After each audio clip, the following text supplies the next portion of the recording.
The film Anonymous, in theaters now, raises a controversial idea. Central to its plot is the theory that many of the works attributed to William Shakespeare were in fact written by this guy, Edward de Vere, 17th Earl of Oxford instead. This notion, often called the anti-Stratfordian theory, is nothing new, dating back to the 1920s.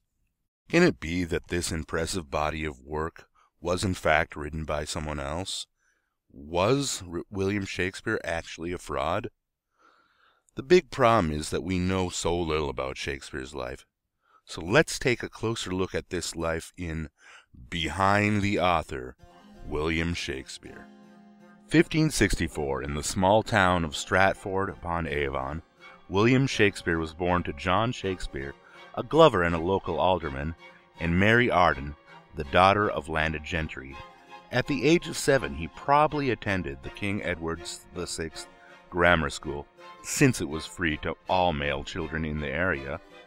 Here he would have been exposed to many Latin plays, which may have piqued the young man's interest. However, there are no surviving records to corroborate his attendance there. From there's nothing that indicates whether he went to university or not. In 1582, at the age of 18, Shakespeare married Anne Hathaway, a woman 8 years older than him. The haste of the ceremony suggests she was pregnant at the time.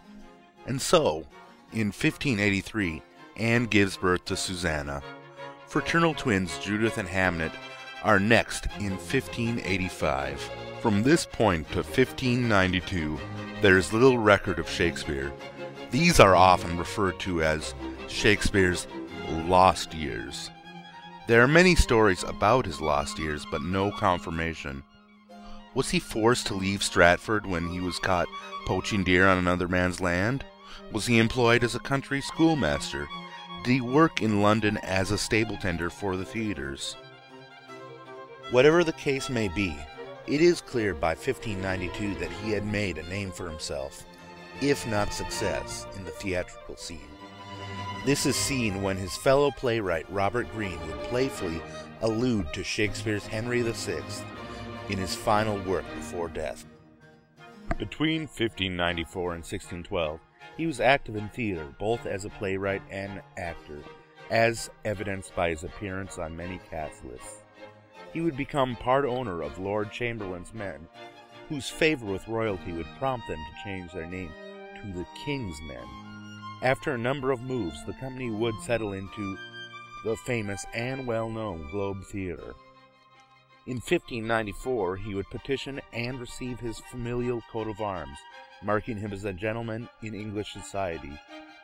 Several property purchases during this time would also indicate some level of financial success. Sometime after 1612, he buys a country estate in Stratford-upon-Avon and retires there. In 1616, he dies. His grave is marked by a memorial in the Holy Trinity Church. Given the little we know of Shakespeare's life, are we sure that he wrote all the works attributed to him? Probably not. However, the opposite theory has little proof to offer as well. Its main premise is founded on the belief that a middle-class Englishman couldn't possibly have wrote such well-regarded works. In conclusion, I exhort you to do your own research, read his plays, and figure it out for yourself.